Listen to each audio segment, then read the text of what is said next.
Hey everybody, how's it going? It's Alex Williamson here with The Secret History Living in Your Aquariums. And today we're going to be talking about one of the things that I seem to be getting known for on this channel, and that is filterless aquariums. Now, I think they're awesome. I love keeping them, and I have whole videos on how to keep them and how to employ Anoxic filtration, anaerobic filtration, aerobic filtration, using air stones, hang off the backs, canisters, none of that, some of that, and any combination in between. But what I feel like I haven't necessarily touched on is how these setups look after 5 years. In some cases, some of them are closer to 2.5, 3 years, but a lot of them are going on 5 years now with the same substrates, maybe a little top off, but that's about it. And I want to show you on an average day what they look like in the fish room. And just so you know that I'm not biased only towards these old school Stone Age aquariums that have no filtration in them, I wanted to go ahead and show you guys that in our living room, of course, for everyone to see, we've got a big aquascape, jungle style planted tank with CO2, high power lights, and under the cabinet canister and heaters that are digital and all sorts of bells and whistles. Next to it, we have kind of your average hang off the back filter aquarium with a medium power light and a deep substrate with a plenum underneath it.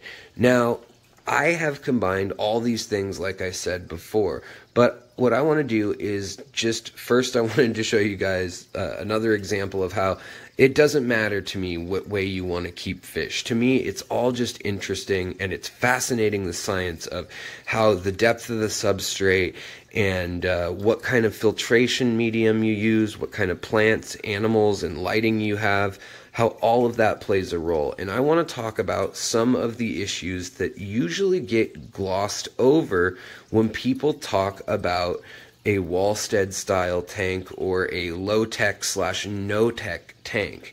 And, you know, really quickly to go over those, we're going to hit a couple of those, and then we're going to take a look at all the tanks that I have right now that are filterless, some of them going on 5 years, as I said, and we're going to see how they're doing.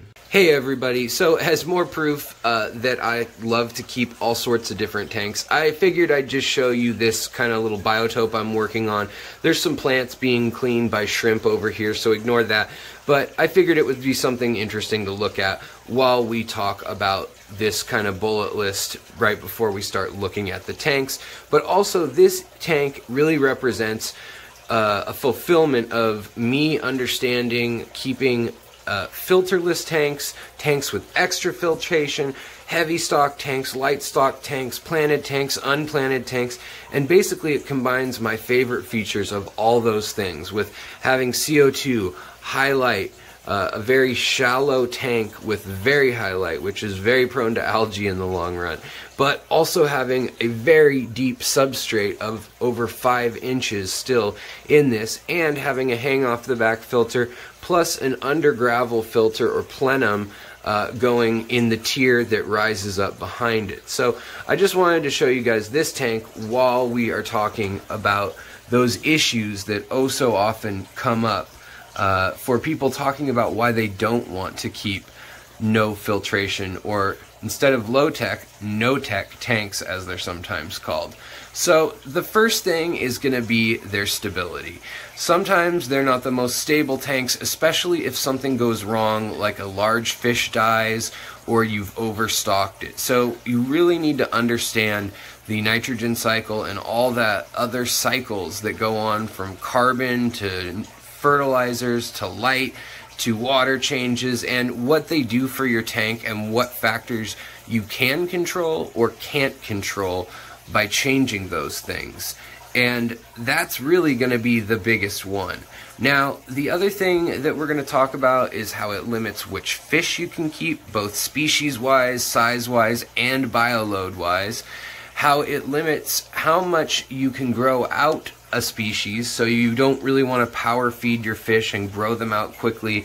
So it's not a good system for having tanks for breeding for profit, or for breeding for numbers, or line breeding if you're just trying to try lots of new variations in a line or in a species of fish. It's also not good for growing plants at the fastest that they can be grown.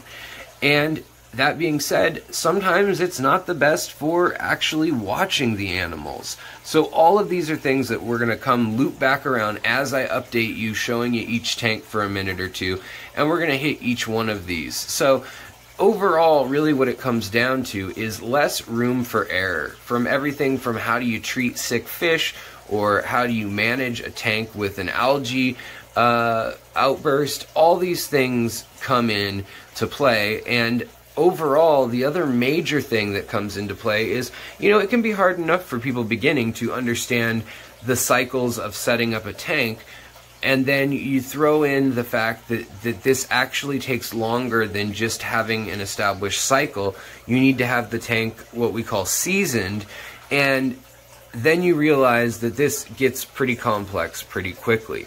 So let's go take a look at the actual tanks that are set up in this style. And the first one is right below here, and it's housing a pistogramma fish in here, a total of 6 of them in a 10-gallon, and it's got some baby fish up in here right now, as well as a number of Daniel. And it has, again, no heater, no filter, and it just has a pretty strong light on it, and that is all I have running on it. So the first thing that was on that list that I read out was definitely the downside that I think people need to know most, is that it is not going to be as stable of a tank. Right now, I have worked this tank up to the level it is at so that I can keep this load of fish. There are 5 dwarf cichlids in here, and they're colorful and happy, and we're at around 10 parts per million nitrates. That's barely orange on the little liquid tests, and it doesn't really show up on the strips when you do a dip test. And that's where I like to keep most of my filterless tanks. Now, to get to this point, I didn't just throw these fish in. I actually had to put shrimp in here first, then Danios, then we had celestial pearl Danios, then we had a little bit bigger tin Winnie Danios, and all the while the shrimp were breeding and populating over the last 6 months, until finally we put in some of these Danios, which actually move the water around, because we have no other way to move the water around other than heat throughout the day, slowly causing convection going on in the tank. And so we needed all that in place, plus the plants very established and able to withstand a spike such as a fish dying and me not noticing or being able to see, because number 2 on the list is that oftentimes these tanks are so well planted that you actually kind of miss some of your fish. So that can be a downside if you want to see your fish. You want them to be out in the open. Maybe you have a prize-winning fish, or a fish you paid a lot of money for, and the best you'll ever see it is going to be peeking out of a corner, or it's a pleco or something, and you'll never see it again in under a log that's got plants and rocks all around it. So that's something to definitely consider. Now, this tank is the newest of my filterless tanks, and it's doing really well. It needed the top needed a plant up top, but it still needs enough open space for oxygen exchange too. And the Danios actually stir the water by being so active, and the shrimp that were allowed to breed and reach a number of around 100 Malua caridina shrimp in here first, before I even put in any other fish. They definitely help clean all the surfaces and eat up any food that the fish miss, because that's another thing that you can't do, is you can't overfeed tanks like this. And so let's go take a look at another tank and talk about that a little more. So again, here we have another filterless tank, and I apologize for the glare. I told you we were going to look at these tanks as they are, and so I'm not setting up lighting and everything. I'm just showing you guys a tank on the average night. Now, this tank, for a while, did have a canister filter that sat within the tank, so kind of a box corner filter running in it. But now it does not have anything running in it because the substrate is so well established. This is the Anoxic and Anaerobic tank that we talk about in the videos that I've talked about that. And what that means is that we've got layers capped off under here that do not get oxygenated. They are under layers of fish waste and sand and silt and clay and all sorts of other stuff that's nice and deep under there. And this is the front. The back gets almost twice as deep on the far end of it. It all slopes up. And that plays a role, which if you get into planted tanks that have no filtration, you'll learn all about that. The other thing that it has going on is the shrimp are all over in this tank, even though we have fish in here that will gladly eat these shrimp. And again, I've chosen, because I feel they work the best, Malawa shrimp for this, which are a Caridina parparidentata species. And in here we also have a mix of some ember tetras, some purple glow light rasboras, some normal glow light rasboras, sometimes lamb chop rasboras they can be called too, and then we also have barbs. So we've got some of these little Borneo based as well as Javanese barbs that you can see hiding back in there. Now, yet again, another frustration that you can come up with is, in order to have enough oxygen and enough plants to process all the waste that all these fish make, having such a densely packed, non-filtered tank, it means that I'm constantly removing floating plants. I put water lettuce up here frequently as well, or red root floaters, and then I take them out and leave open places so there can be gas exchange like this, open water. And that is a constant battle. I cannot let it get like these tanks with filtration and air running into them, where they can get backed up. They can get totally clogged off with this, and they can also, I can overfeed my fish that I'm trying to grow up quickly, like these cichlids that I'm trying to grow to adulthood rather quickly. So all of these things come into play, as well as if you overfeed, you get a spike in nitrates. And all you can do then to handle that is change the water, or hope that you put enough plants in, or add more plants and take out fish. So that's something that a lot of people don't seem to fully grasp, and so they don't slowly taper adding more fish, more plants, more fish, more plants over months and months or even years, and instead they want to have it ready right away. And that time of waiting is going to be another one of the biggest downfalls of these aquariums for a lot of people.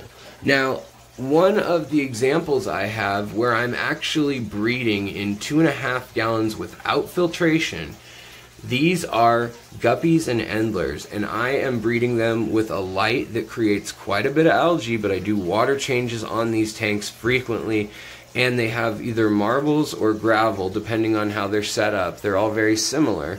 And then they have a low wattage light that's able to feed the algae and feed low light plants that grow quickly, like hornwort, anacris, parrot's feather, things like that, that are able to process a lot of nitrates and nitrites. Now, most of the filtration going on is happening down in this mulm layer, most likely, or in the substrate. So it's important to have a substrate with all sorts of textures and things like that on it, so that there's lots of surface area for that good bacteria, for that aerobic bacteria. If you have a bigger tank and deeper substrates, then over time there's all sorts of different theories and different methods that people use to actually get filtration happening deeper in the sand beds and substrates of their tank. But it's not going to happen in a tank this small, in my personal opinion. And that goes for even having the BSB filtration and some of the Dr. Novak stuff. I haven't seen compelling results that anything is going on beyond, like in these 5 and 2.5 gallon tanks here, that anything is going on beyond the fact that look at the surface area in them. They're covered in fuzzy algae covered surfaces, which obviously that is going to process nitrates and nitrites, but it's also full of good beneficial bacteria that is going to help cycle a tank, just the same as this filter is right here, or the filter bio beads that are under that in this filter right here. It's going to do the same thing, except all that debris needs to settle. All that debris also becomes new filtration surface area. So you can see again, we have kind of a tangle of plants. And so another downside to this, other than trying to catch fish, grab fish out of here, is it's great for sometimes breeding fish you didn't even know were going to spawn in your tank, but for a lot of people, they want to be able to control that. You can't have it overrun with guppies or endlers, or snails for that matter. See, here's an indicator that I've been overfeeding, so I've been cutting back the last few months. Same with this tank here, which has celestial pearl danios, a betta minopinna, which is a wild betta, and then it also has some rainbow shiners in here too. Well, all this hornwort that's growing, it's usually a very fast growing plant. I've put it in here so that I can pull it out and cut it, and I need to cut near this much out of a 2.5 gallon tank every 2 weeks, or it becomes overrun. And if you think about this, this is all the nitrites, nitrates, carbon, food waste, poop, fish food, all of it is being converted into growth in plants. And so having floating plants, it really limits what you're able to keep as plants. So while this works for me and the things that I'm breeding, like rice fish, shrimp, guppies, little rasboras, even corydoras, it works to some degree for me. It's not going to work if you want to have gouramis or a lot of cichlids. It's not going to work for a lot of gobies. It's not going to work for a lot of hillstream species without a lot of effort and a lot of bioload reduction. So here is another tank I have, and again, you can see how I'm always kind of judging by how many little snails are in here if I've overfed, because if any food's going to waste, going to the bottom, or if it's just fattening up the fish and they're not reproducing, it ends up being wasteful. Likewise, when I use plants like hornwort, if I don't have them growing fast enough that they are flourishing and doing well, like this guppy grass and hornwort and this Java fern that's right here with these shrimp on it, this actually can become a problem. This can break down, and as this breaks down, it creates tannins, and some of those things are good, but it also creates biological debris and waste. And unless you have a proper cleanup crew of shrimp and I mean, ideally you want little scuds and seed shrimp and isopods and you know, whatever you can get that's in a pond or a river and you're recreating that environment, you're going to want that. Worms, whatever it may be. And that's a lot of work to recreate. That takes a long time to do, when sometimes it can take a month just to get a tank filtered, just to get it cycled. So in here we have some lamias, tridens, which are a live bear that's a little bit larger. They're not going to be able to have their babies in here and grow out in here. I'm going to have to grab the babies out, and so it means a lot more hands-on work in these tanks and moving them. Even if I move them to another filterless tank, like something like this, it means I'm going to have to move them. Whereas if I had them in here, I could let them have babies after babies after babies, and with enough filtration, I wouldn't worry about it. I'd just water change, and Bob's your uncle, it's done.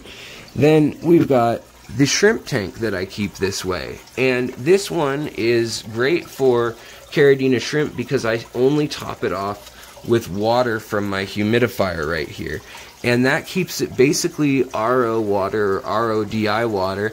And then I'm constantly also fighting this for whatever's growing floating wise. I need it to be eating nitrates and nitrites, but I also need to take them out so that it doesn't build up and overflow, because basically what you're adding is the food and the plants and any fish.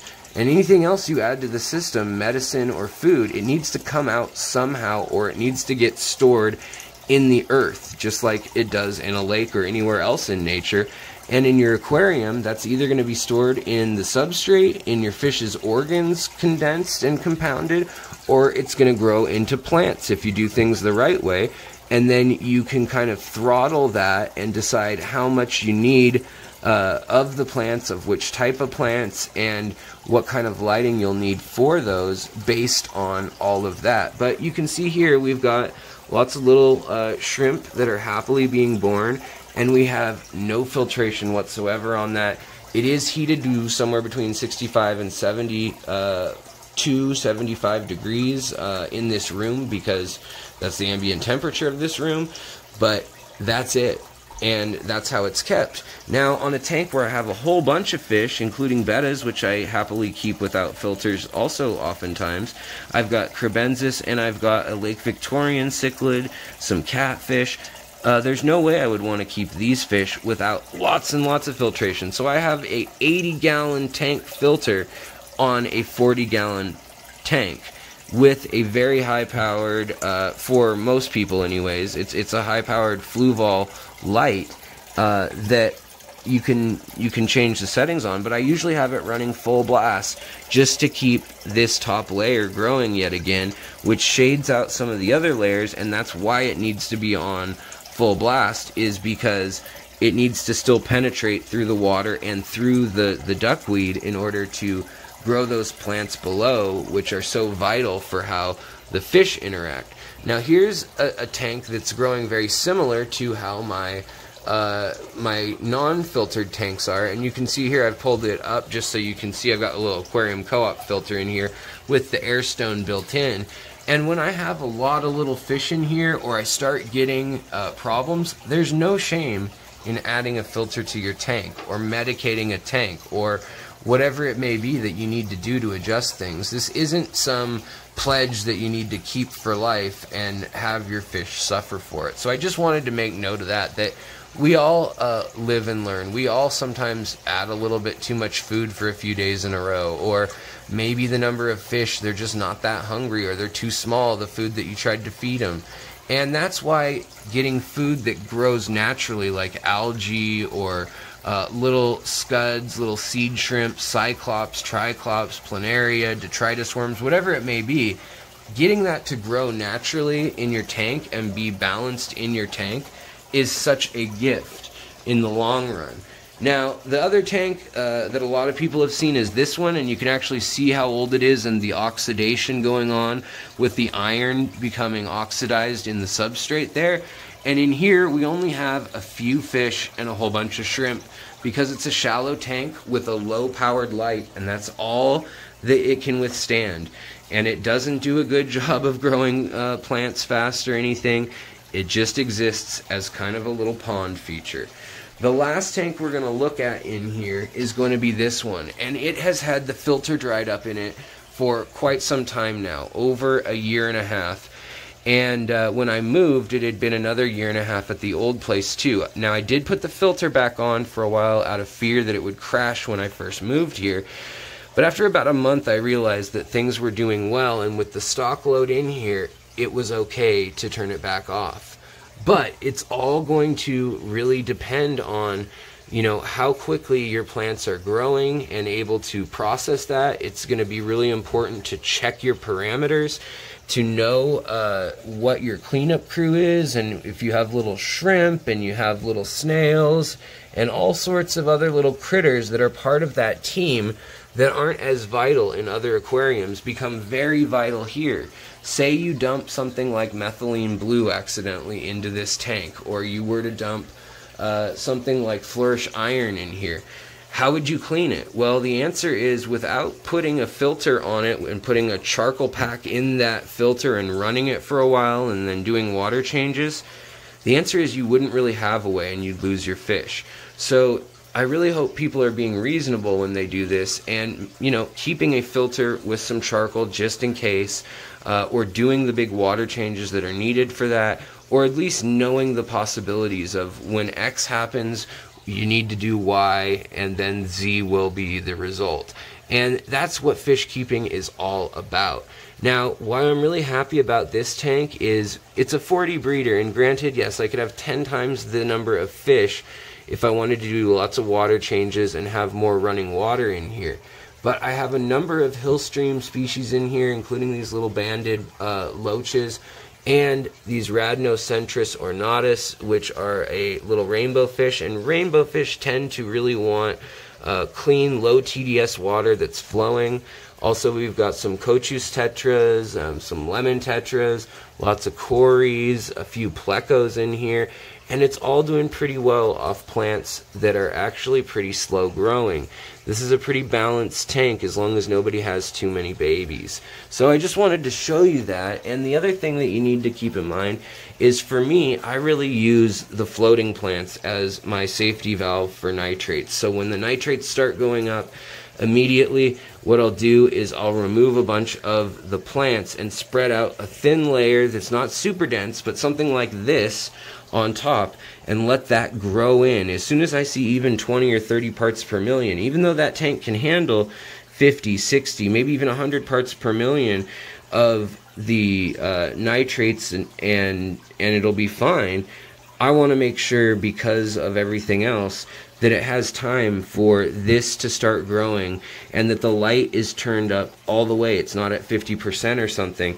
Now, if the nitrates are at 0, then maybe you want to turn the light down a little bit too. Maybe you don't need to grow plants as quickly. Maybe you don't need as many floating plants. And if I wanted to do that, like just keep these fish in here and just the 3 of them in a 10 or in a 20 gallon, I'd be totally fine just keeping them as is. But when you start doing community tanks, or you start spawning stuff in big numbers, that's when you need to constantly remove material and shuffle fish in order to keep the parameters stable. And that's something that requires time, research, and an understanding that I think a lot of people don't necessarily have when they get into this part of the hobby. So this may sound like gloom and doom, and I'm not trying to make it sound, but I just want you guys to be aware that there's a whole other set of care best practices, so to speak, that go with any one of these. I mean, if you have sand as a substrate and nothing else, there's a whole other set of things you need to understand. So whatever method you choose, fully understand it, and also don't feel bad for having to put a filter back on a tank if you're having issues with the safety or health of the fish.